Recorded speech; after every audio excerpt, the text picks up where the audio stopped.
जो काही मृत्यू झाला तो पोलिसांनी त्यांच्या ताब्यात असताना त्याला जी मारहाण केली त्यामुळेच हे शेवटी तो हे जग सोडून गेला. आणि तुम्ही आणि तुमच्या आईने त्याचा समान बॉडी बघितली आणि त्याच्यावर वन होते त्याच्यावर वाजवी दिली हे तुम्हाला बघता आलं. प्रत्यक्षात कुठं अंगा वर नसते कुठं काय असते असं पाहिलं तुम्ही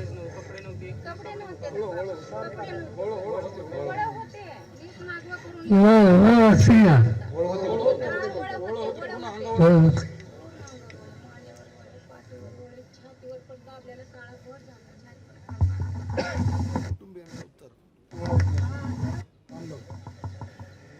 असं जे काही घडलं ते सगळ्यांना धक्का लावून आहे.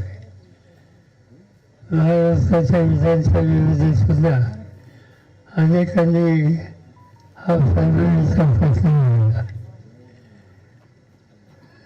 ज्या तरुणावर वाजवून केली त्याचं बदल काय होता असं दिसत नाही. डॉक्टर बाबासाहेबांच्या शेल्फाची जी काही वस्तू झाली त्याचा काही यांचा कुणाचा संबंध नव्हता.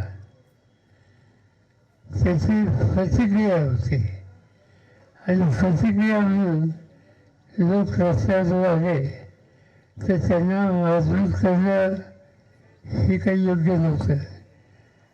आमची माहिती आहे तुम्ही अधिक सांगू शकाल की जे आंदोलन झालं तेही शांततेने होतं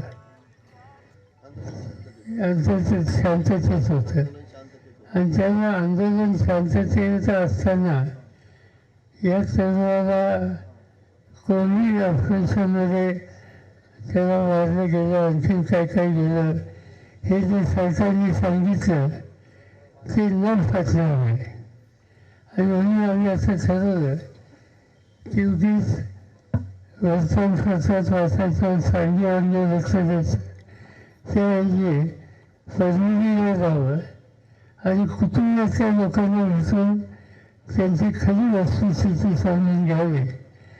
ही समजल्याच्या नंतरच आम्हाला सरकारशी बोलता येईल त्या हेतूला आज या ठिकाणी आलेले आहेत.